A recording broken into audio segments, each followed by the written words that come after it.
என்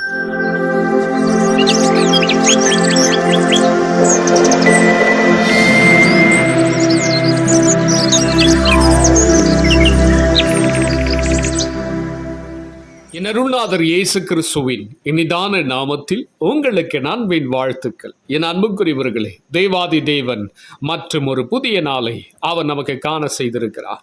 ஒவ்வொரு நாளும் நீங்களும் நானும் அருள்நாதர் இயேசு கிறிஸ்துவோடு கூட நடக்கின்ற பொழுது இந்த காலை ஆராதனை நாளிலும் கர்த்தருடைய வார்த்தை கேட்கிற உங்கள் ஒவ்வொருவருக்கும் கிருபையும் சமாதானம் அவர் மூலம் உண்டாவதாக வேதம் சொல்லுகிறது. யோபு எழுதின புஸ்தகம் 19ஆம் அதிகாரம் 25வது வசனத்தை வாசித்து பாருங்கள்.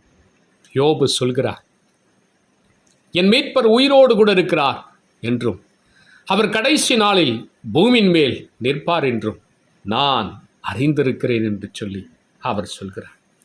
யோபு பக்தர் உபத்திரவங்கள் பாடுகள் நடுவிலே விசுவாசத்தை காத்து கொண்ட ஒரு தேவ மனுஷன். சகலவும் நன்றாய் நடக்கும் போது விசுவாச ஜீவியம் செய்வது எளிது. ஆனால் கடினமான சூழ்நிலையில் கர்த்தருக்குள் வாழ்வது மிக கடினம். யோபு ஒரே நாளில் தன் ஆஸ்திகளை இழந்தார். அன்பான பிள்ளைகளை அத்தனை பேரையும் அவர் இழந்தார். அத்தோடு உச்சம் தலை துவங்கி உள்ளம் கால் மட்டும் வியாதியினால் பாதிக்கப்பட்டார். நண்பர்களால் ஏசப்பட்டார். உறவுகளால் புறக்கணிக்கப்பட்டார். ஊராரால் நிந்திக்கப்பட்டார். தாங்களா துயரத்தையும் நிந்தையும் பாடுகளையும் அவர் அனுபவித்தார். இந்த சூழ்நிலையின் மத்தியிலும் அவர் சொல்கிறார், என் மீட்பர் உயிரோடு கூட இருக்கிறார். என் மீட்பர் அவர் உயிரோடு கூட இருக்கிறார் என்று சொல்லி அவர் இவ்விதமாக அவர் சொல்கிறார். அவர் தோள் முழுவதும் அழுகி போன பின்பும் அவர் சொல்கிறார், என் மாம்சத்திலிருந்து என் தேவனை பார்ப்பேன், அவரே நான் பார்ப்பேன், அந்நிய கண்கள் அல்ல, என் கண்கள் அவரை காணும் என்று சொல்லி உறுதியான நம்பிக்கை உடையவராக அவர் காணப்பட்டார். பாடுகளுக்கு பின்பு பரமனை காண்பேன் என்ற விசுவாசம் அவருக்குள் இருந்தது. அவர் என்னை கொன்று போட்டாலும் அவர் மேல் நம்பிக்கையா இருப்பேன் என்று சொல்லி அவர் அறிக்கையிட்டார். ஆகினால் தான் பாடுகள் மத்தியிலும் தன்னை பூரணமாக காத்து கொண்டு தன்னை கர்த்தருக்குள் ஒப்பு கொடுத்த ஒரு தெய்வ மனுஷராக அவர் இருக்கிறார். யோபு அருள்நாதர் இயேசு கிறிஸ்துவை மரித்தோராய் அல்ல, உயிரோடு இருக்கிறவராக அவர் கண்டதினால் தேவாதி தேவன் அவருடைய நிலைமையெல்லாம் மாற்றினார். அவருடைய சூழ்நிலை அத்தனை மாற்றினார். நிந்தித்த ஜனங்களுக்கு மத்தியிலே, புறமே தள்ளினவர்களுக்கு மத்தியிலே, இயேசின நண்பர்களுக்கு மத்தியிலே, உறவினர்களுக்கு மத்தியிலே, உலகத்தாரின் மத்தியிலே, தன் குடும்பத்தாரின் மத்தியிலே அவர் இரட்டத்தனையாக அவரை ஆசீர்வதித்தார். அவர் எதையெல்லாம் இழந்தாரோ அத்தனை அவர் திரும்ப கொடுத்தார். வேதம் சொல்லுகிறது, யோபின் முன்னிலையை பார்க்கிலவன் பின்னிலையை ஆசீர்வதித்தார். திரளான செல்வங்களை அவருக்கு கொடுத்தார்.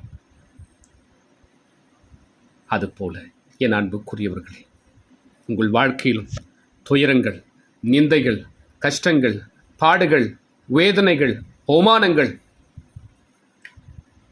நீங்கள் கடந்து வந்தாலும், ஒருவேளை உங்களுக்கு அன்பானவர்கள் இழந்திருக்கலாம், ஆஸ்திகள் இழந்திருக்கலாம், உறவுகளை இழந்திருக்கலாம், நேசித்தவர்களை இழந்திருக்கலாம். ஆனாலும் அதன் மத்தியிலே தேவாதி தேவன் மீது நம்பிக்கையோடு கூட இருக்கிற பொழுது அவர் நிச்சயம் உங்களை ஆசீர்வதிப்பார். உங்கள் சூழ்நிலைகளை பார்த்து நீங்கள் ஒரு நாளும் பதறி போகாதிருங்கள். கர்த்தருக்குள் நம்பிக்கையாயிருங்கள். நிச்சயம் ஆண்டவர் உங்கள் எல்லா சூழ்நிலைகளையும் மாற்றி அவர் உயிரோடு இருக்கிறவராக உங்களுக்கு முன்பதாக பாருங்கள். அவருடைய பார்வைக்கு முன்பதாக ஒன்றும் உங்கள் வாழ்க்கையில் சம்பவிப்பதில்லை. அவர் அறியாத உங்கள் வாழ்க்கையில் ஒன்றுமே நடப்பதில்லை. அவர் அத்தனையும் சூழ்நிலையிலும் உங்கள் வாழ்க்கையில் அவர் பார்த்து கொண்டிருக்கிறார். ஆகையினால் சூழ்நிலை பார்த்து பதறாதிருங்கள். ஒரே ஒரு அணு கூட அவரை அன்றி உங்கள் வாழ்க்கை நடைபெறுவதில்லை.